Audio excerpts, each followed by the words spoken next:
जय हिंद विद्यार्थी मित्रांनो, पोलीस भरती 2022-23 मध्ये पुणे कारागृहाचे लेखी ग्राउंड प्लस NCCचे मार्क आलेले आहे आणि कास्टनुसार आता आपण मेरिट बघणार आहोत. विद्यार्थी मित्रांनो, तुमच्या कास्टचा किती कट ऑफ जाईल तो आपण काढलेला आहे. हा कट ऑफ विद्यार्थी मित्रांनो जवळपास 98 ते 99% ॲक्युरेट असणार आहे, कारण की आपल्याला आता NCCचे मार्कसुद्धा माहिती झालेले आहे. पण तरीही यामध्ये अंशतः बदल होऊ शकते, हे लक्षात घ्या. ही महत्त्वाची सूचना आहे तुमच्यासाठी. पहा, आपण कट ऑफ काढलेला आहे विद्यार्थी मित्रांनो आणि प्रत्येक कास्टनुसार आता आपण कट ऑफ बघणार आहोत. पुणे कारागृह पोलीस शिपाई या पदासाठी ओपन सर्वसाधारण 135 जाण्याची शक्यता विद्यार्थी मित्रांनो. शक्यता यासाठी म्हणतो आहे कारण की हा ऑफिशियल नाही आहे, हा आपण स्वतः काढलेला आहे.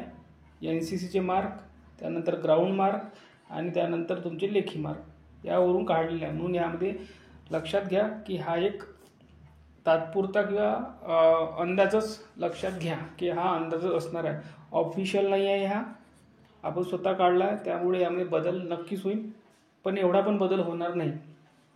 तर ओपन सर्वसाधारण 135 जाण्याची शक्यता, ओपन महिला 128 जाण्याची शक्यता आहे. त्यानंतर SC सर्वसाधारण 128 जाण्याची शक्यता आहे, महिलांचा 122 जाण्याची शक्यता आहे. ST सर्वसाधारण 125 जाण्याची शक्यता आहे, महिलांचा 120 जाण्याची शक्यता आहे. त्यानंतर OBC सर्वसाधारण 133 जाण्याची शक्यता आहे, महिलांचा 125 जाण्याची शक्यता आहे.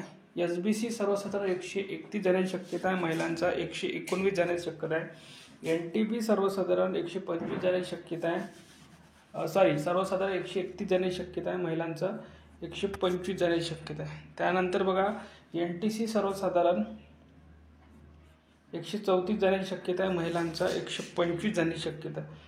NTD सर्वसाधारण 134 जाण्याची शक्यता आहे, महिलांचा 126 जाण्याची शक्यता आहे. त्यानंतर VJA सर्वसाधारण 132 जाण्याची शक्यता आहे, महिलांचा 123 जाण्याची शक्यता आहे. त्यानंतर बघा, EWS सर्वसाधारण महिलांचा सुरुवातीला आपण सर्वसाधारण बघूया. EWS 125 जाण्याची शक्यता आहे, महिलांचा 114 जाण्याची शक्यता आहे. त्यानंतर बघा, SCBC सर्वसाधारण 134 जाण्याची शक्यता आहे, महिलांचा 126 जाण्याची शक्यता आहे. आता एक बाब लक्षात घ्या विद्यार्थी मित्रांनो, यामध्ये NCCचे मार्क ॲड झाले तरी पण इतका काही फरक पडलेला नाही आहे, थोडाच फरक पडलेला आहे.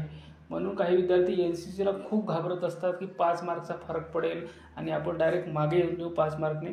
तर ती भीती न ठेवता ग्राउंडची चांगली तयारी करा, जे विद्यार्थी या भरतीमध्ये झाले नसतील, आणि लेखी चांगली तयारी करा. नक्कीच तुमचं नाव लिस्टमध्ये येईल पुढील भरतीमध्ये. धन्यवाद.